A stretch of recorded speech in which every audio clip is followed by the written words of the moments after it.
access. Their real motive is to steal data from their targets, including their credentials and sensitive information. By doing this, they can actually blackmail their targets and ask for money. But sometimes they don't actually need to do this because they can go directly to their target's bank information, and from there they can steal data.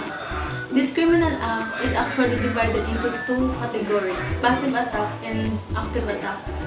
Passive attack is actually harder to distinguish than active attack. Passive attack is when the hacker enters the system and finds for any vulnerabilities. On this stage, they can totally collect information and ready to be used for the active attack. Active attack, on the other hand, is where the attacker uses the information he got from doing the passive attack. This is where he can modify the user's information to get what he wants from the user. The article talks about the possibility of attacks or risks that one may get from online or internet. It tackled how an attacker slips into your personal computer to monitor what you are doing and get important information or credentials that can be used in future attack of the targeted system. Users barely detect the intrusion or attack. This is called a passive attack, while on the other hand, another attack, which is called an active attack, do also damage by using the data gathered to compromise the user or networks. One example of this is a man-in-the-middle attack, an attack on the authentication protocol where the attacker translates data to the claimant, credential service provider, verifier, or relying party. There are many possible threats and risks that you may encounter in a computer whenever you go online. And the tactics that the criminals use are even smarter nowadays. And the motive behind the cyber attacks nowadays is not to damage your machine, but instead to steal your money, access your private information, or acquire your login credentials. In this cyber attack, it is divided into two categories. And if it feels like someone monitored your system or take advantage of an expired certificate on your security device, then it's a passive attack.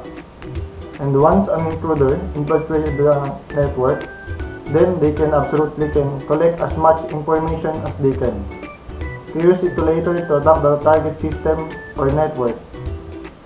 And if it is an active attack, then it involves using the information that the attackers gathered during the passive attack to compromise a user or network.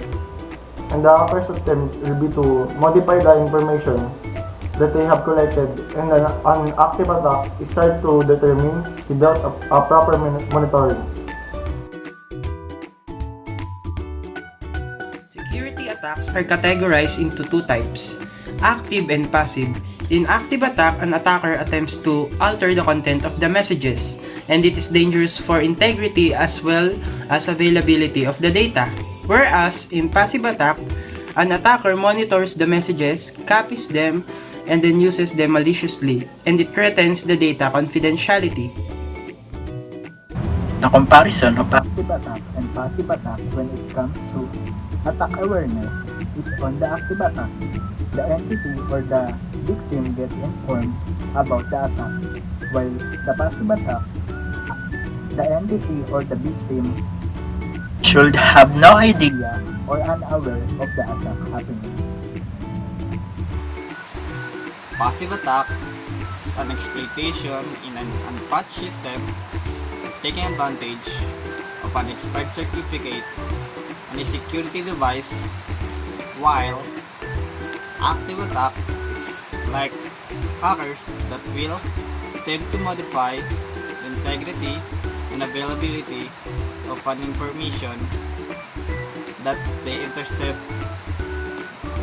to gain access or greater privileges.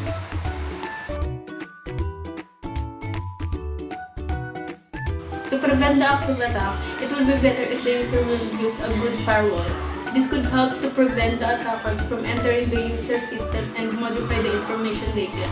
For the passive attack, since this kind of attack is hard to determine, it would be better if the user will use or will implement network encryption. This would help to encrypt the messages that the user passed through the internet.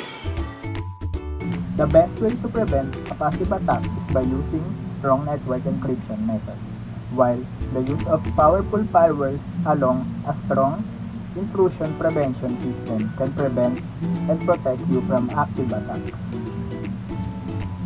One of the preventive measures that I can recommend in this type of attack is 1. Use a good network encryption techniques.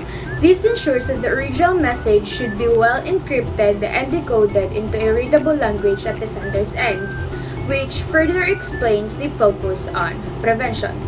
Active attacks can be avoided or mitigated by using efficient firewalls in combination with a robust intrusion prevention framework. The user can also use a random session key that is valid for one transaction at a time. Generating this can essentially preclude a malicious user from retransmitting the original message at the original session has ended. You can also use one-time key assist in the authentication transfers and session between interacting parties. This ensures that even if an intruder is active in recording and transmitting the intercepted messages, the corresponding password will have expired by that time. So my recommendations to prevent these attacks is the first, if you encountered any active attack, then you must use a one-time password that can help to authenticate transactions and sessions between communicating parties. The second one is to use an authentication protocol. And lastly is to create random session key, which is only valid for one transaction at a time. And if you encountered a passive attack, then it can be eliminated by implementing a good network encryption.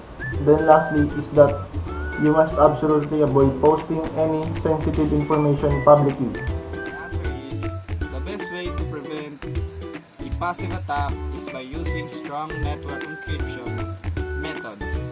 And for active attacks, you need to use a powerful firewalls along with a strong intrusion prevention system.